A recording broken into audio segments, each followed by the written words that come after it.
Brought to you by Global St. Angelo's Venture Funding.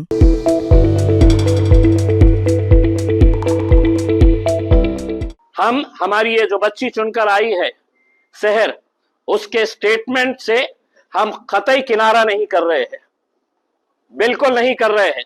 हम पूरी तरह से पूरी मजबूती के साथ मजलिस इत्तेहाद और मुस्लिमीन एक बार फिर से कहकर जा रहे हैं कि सिर्फ मुमरा की क्या बात कर रहे हैं तुम। आने वाले वक्त के अंदर हम महाराष्ट्र के अंदर हम अच्छा खासा हरे रंग को फैलाएंगे। इस देश के अंदर एक नचनिया है, सुनिए, हर दूसरे दिन मुसलमानों पाकिस्तान चले जाओ करके, क्यों? उसके जहेज में आया था हिंदुस्तान। आप बोलते रहेंगे और हम खामोश रहना, ये अगर आप उम्मीद कर रहे हैं तो हमारी एक बच्ची अभी नई नई राजनीति के अंदर आई है, आप उसको दबा सकते हैं, लेकिन हम उसके साथ पूरी तरीके से खड़े हुए हैं और जो जिस लहजे के अंदर सवाल करेगा उसी लहजे के अंदर हम उसको जवाब देंगे। मला वाटते इम्तियाज जलील आपली औकात आणि आपली परिस्थिती विसरले आहे। त्यांनी जे म्हटलं की सिर्फ मुमरा नहीं, पूरी महाराष्ट्र को हरा करेंगे, छत्रपति की औलादें और छत्रपति के भक्त और उनका खून हमारे अभी भी शरीरों में दौड़ रहा है।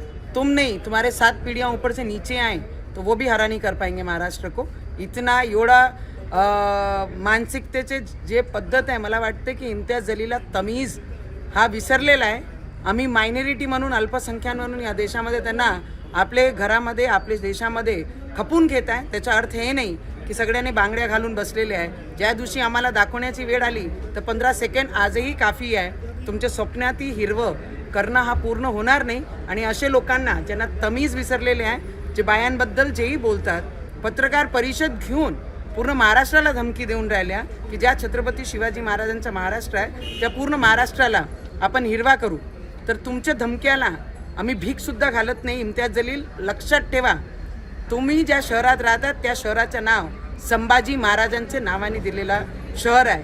आणि तुम्ही जर बदतमीजी सोडली नाही आणि महिलाबद्दल आणि या महाराष्ट्राबद्दल अशब्द बोलणं सोडलं नाही तर तुम्हाला या पूर्ण महाराष्ट्रामध्ये जिल्ह्यामध्ये हिंडण्यासाठी किती त्रास होईल तुम्ही लक्षात आणून घ्या एकदा त्याचं। जर एक ही जगह तुम जिले में घूम पाए, मेरा नाम भी नवनीत राणा नहीं, तमीज़ में रहकर अपने काम करो और जहाँ पे हैं वहाँ पर अपनी औकात में रहो। त्यांनी असं म्हटलंय की एमआयएम शिवाय काहीच तुम्हाला दिसत नाही असं त्यांनी म्हटलेलं आहे। दुसरीकडे हिंदुस्थान काही हुंड्यामध्ये आले का अशी त्यांनी टीका तुमच्या खालच्या भाषेत टीका केली। त्यांनी म्हटलं की दहेजमध्ये हिंदुस्थान मिळालं का अशी देखील टीका त्यांनी केलेली आहे। तुमको दिया है क्या दहेज में? दहेज में किसी का नहीं है। ये हमारा हिंदुस्तान था, तुमको तो पाकिस्तान भेजा था, तुम क्यों रह गए पूरे हिंदुस्तान में? तुमको वक्फ बोर्ड भी दिया, 31% जमीन भी दिया, आणि आता तुम्ही आम्हाला शिकवणार आहे की तुमची दहेजमध्ये आला की हुंड्यामध्ये आला आणि कायमध्ये आला? तुम्हाला राहायला देता इथे मायनॉरिटी म्हणून तर चांगल्या पद्धतीने राहत जा अल्पसंख्याक।